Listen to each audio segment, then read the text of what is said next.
They try to make me go to rehab.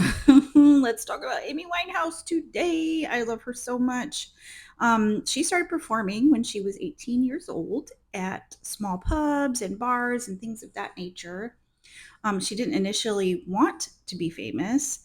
That was not her goal at all. Amy just loved music and it made her feel good. And when she was singing, it didn't matter to her, what you look like and things of that nature. Music was her thing. That was just what made her feel beautiful.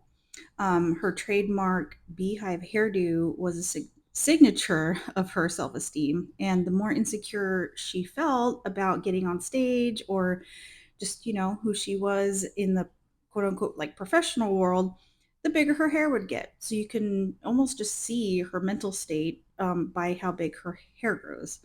Um, a lot of people didn't know that she was very very prone to like depression, anxiety, things like that. So if you had music and big hair, in her opinion, you were in good shape. And I mean, do you, boo? She met and fell in love with a guy named Blake. We can all see that on her signature boob tattoo. I truly, really don't even want to bring him up, but I have to because he's such a big catalyst for all of her heartache, all of her drug use, all of her, partying, and really the inspiration behind the Back to Black album. So, having said that, before Back to Black was written, she and Blake had broken up. And after about a year and a half of her wallowing in self pity, the heavy drinking, the heavy drug use, things like that, her managers finally were like, listen, we're tired of waiting for the new album. And they basically all but dragged her to rehab. The doctor there was like, I don't think you're an alcoholic. I think you're just severely depressed. And she agreed. And so did her dad, who, by the way, in my opinion, is a lightweight, another like Britney's dad. He enjoyed the limelight a little bit more than her. She actually hated it. The paparazzi ended up ruining her life. The paparazzi, in my opinion, is the devil. But I digress. So her and Blake end up getting back together. They get married. He, shocker, goes to prison for 2 years because of, I think it was drug distribution.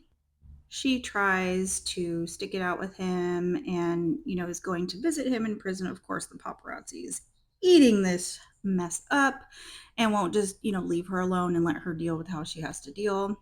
Paparazzi's the devil, I believe. Anywho, I digress.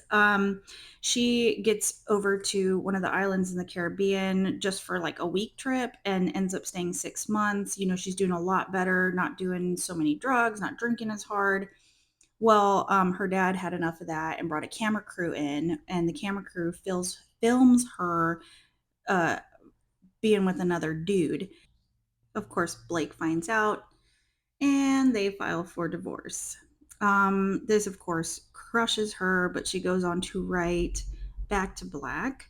Um, and it's a success. It's a worldwide success, and she makes more money than she knows what to do with. She wins Grammys, but at all the same time, she's still hurting heavily. Um, to the point where she's having seizures. Her mom tells her, listen, Amy, you're gonna die if you keep drinking like this. And she's like, I know. It kind of is what it is how she felt. Well, she eventually succumbed to her alcohol addiction and she died in her home July 23rd, 2011 at 27. She was a musical powerhouse and we miss her all the time. Thank you for sharing your gift with the world, Amy.